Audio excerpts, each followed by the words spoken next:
Bien-aimés, nous blaguons avec la prière. Regardez ce qui est dit dans le psaume 132. Éternel, souviens-toi de David, de toutes ses peines. Il jura à l'Éternel. Il fit ce vœu au puissant de Jacob. Je n'entrerai pas dans la tente où j'habite. Je ne monterai pas sur le lit où je repose.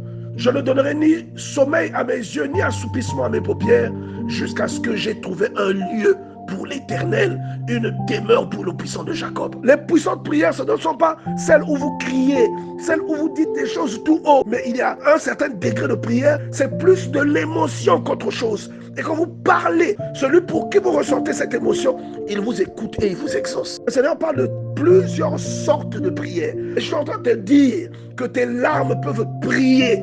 Je suis en train de te dire qu'en dehors de ta bouche, il y a des choses en toi qui peuvent déclencher des phénomènes extraordinaires, qui peuvent déclencher l'exaucement. Tu vois que Anne, pendant qu'elle est en train de murmurer, il y a une prière puissante qui se faisait. Il y a plein de choses dans votre vie qui peuvent intercéder pour vous. Votre caractère peut prier pour vous.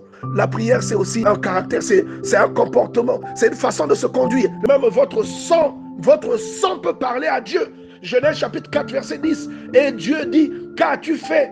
La voix du sang de ton frère. La voix de quoi? La voix du sang de ton frère est en train de crier. Le sang là est en train de parler. Est-ce que vous comprenez? La voix du sang de ton frère crie de la terre jusqu'à moi. Il y a plein de choses en vous qui peuvent déclencher des phénomènes. Voilà pourquoi je suis en train de vous dire, la prière est une activité premièrement spirituelle. Jean chapitre 4, Dieu est esprit.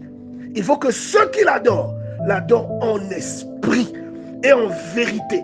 La prière est une activité spirituelle. Si vous priez pour plaire aux gens, votre prière n'aura aucune conséquence. Tout ce que vous faites, que vous voulez faire à Dieu, mais que vous faites pour être vu des hommes, vous ne récolterez aucun fruit de cela. C'est pourquoi il faut d'abord rechercher Dieu. C'est pourquoi il faut aller dans sa parole. Parce que de là sort une intimité que vous n'avez pas soupçonnée. Et c'est cette intimité qui déclenche tout le reste. C'est pourquoi vous voyez que les prières de certaines personnes sont efficaces. Et pour d'autres, les prières ne sont pas efficaces. Lorsque je pense, par exemple, que alors que David va faire un recensement et que le Seigneur va frapper le peuple, la Bible déclare que Dieu lui a dit d'aller dans l'aire d'Ornan pour lui offrir un sacrifice. Et la Bible dit que quand il est parti là-bas, Ornan a voulu lui donner gratuitement les éléments pour faire le sacrifice et David a refusé. Voilà pourquoi je n'arrête pas de parler de révélation. David dit, je ne peux jamais offrir à mon Dieu une chose qui ne m'a rien coûté. C'est-à-dire, ce que j'offre à Dieu, ça doit me coûter quelque chose. Ça doit faire mal, ça doit me prendre quelque chose. Il dit à Ornan, vends-moi donc ton terrain. Ornan lui dit, non, prends. Il dit, non, je dois l'acheter avec de l'argent. Et Ornan lui vend ce terrain. Il lui vend tout l'équipement qui était là, le froment, tout ce qui était là, pour pouvoir offrir son sacrifice. Donc il le paye à prix d'argent, un terrain, pour pouvoir seulement offrir un sacrifice à un Dieu qui ne voit même pas.